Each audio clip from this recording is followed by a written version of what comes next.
So the story of the resurrection of Jesus, metaphysically, can be interpreted in a lot of ways. One of the interesting ways that we can look at it is the demonstration that identity is always going to be untouched by experience. Let me break that down, right? Even in the agony of the cross, Jesus cried, "My God, why have you forsaken me?" Which shows that even the most awakened ones can momentarily slip into the illusion of separation. But the resurrection shows what happens when illusion is released. It shows that suffering never defines the self. Wounds never define the essence, and the past cannot hold the Christ mind unless the Christ mind continues to hold the past. Pause. Let me say that one more damn time. The past cannot hold the Christ mind unless the Christ mind continues to hold the past. What is the Christ mind? Your divine ass. So you saying it cannot work out because of that situation is you crucifying yourself. But when you remember that in this moment, you get to choose your identity, now you resurrect into this new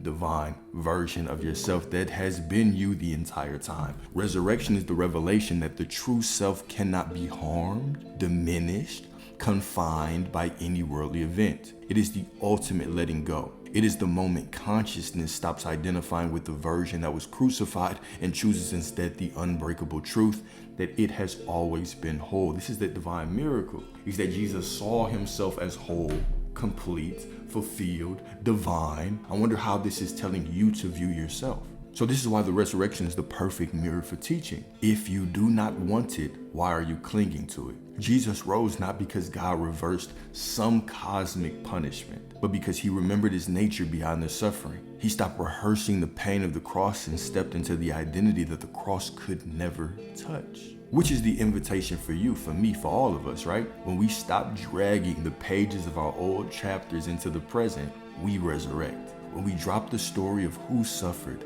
and choose the self who knows itself as whole, we rise. The resurrection was never meant to be a miracle reserved for one man. Remember, if you look at this book metaphysically, there is no death.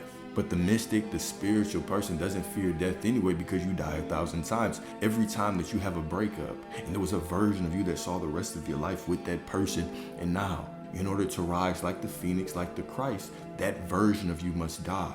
And you must see yourself as whole, as complete, and you must rise again and walk back out into life. Hell, even when you leave a job and a version of you felt the discomfort of leaving, a version of you thought you would be there longer. You have died several times and resurrected. Resurrection is the metaphysical blueprint for every consciousness that chooses truth over memory. And the truth is you are all perspectives right now. You are everything right now.